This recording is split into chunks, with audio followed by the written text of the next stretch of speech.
Hi friends, అందరూ ఎలా ఉన్నారు? బాగున్నారా? మేమైతే చాలా బాగున్నామండి. మీరు కానీ బాగుండాలని దేవుని మనస్ఫూర్తిగా కోరుకుంటున్నామండి. ఈరోజు ఏంటంటే తిరుపతి గంగమ్మ జాతర అండి.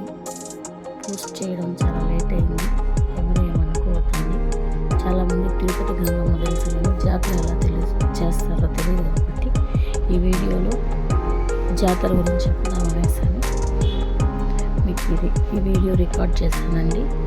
మేమైతే ఇంటి దగ్గర నుంచి బయలుదేరి పొంగల్ చేయడానికి అన్నీ తీసుకెళ్ళాము. గుడి దగ్గరలో పెద్ద మార్కెట్ ఉంది, మార్కెట్లో పొంగల్ పెట్టుకున్నాం మేము. అక్కడ వాళ్ళే పొంగల్కి వేసి పొయ్యిలు వేసి పెట్టారు. అక్కడ ఒక్కొక్క పొయ్యి పైన చేసుకుంటారన్నమాట. చేసుకుని అమ్మవారికి సమర్పిస్తారు.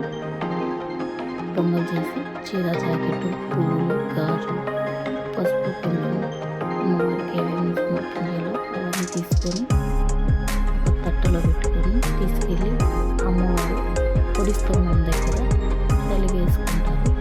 లోపల దర్శనానికి అయితే ఫుల్ క్రౌడ్ ఉంటుంది కాబట్టి వెళ్ళడం వీలు పడదు. అందుకని చాలా వరకు బయట దండం పెట్టుకొని చేస్తాం. మెయిన్ అని వెళ్ళలేదు. ఆ రోజు నైట్ వెళ్ళాము మేము. మార్నింగ్ పొంగల్ పెట్టేటప్పటికి లేట్ అయిపోయింది. ఇంకా జనంలో ఎండ ఎక్కువ కదా తిరుపతిలో, అందుకని మేము దర్శనానికి వెళ్ళలేకపోయినాం ఫ్రెండ్స్. ఇక్కడ వచ్చి ఇది వేసాలం అన్నమాట. రోజుకొక వేషం వేస్తారు ఇక్కడ అమ్మవారికి. 7 రోజులు జాతర కాబట్టి 7 రోజుల్లో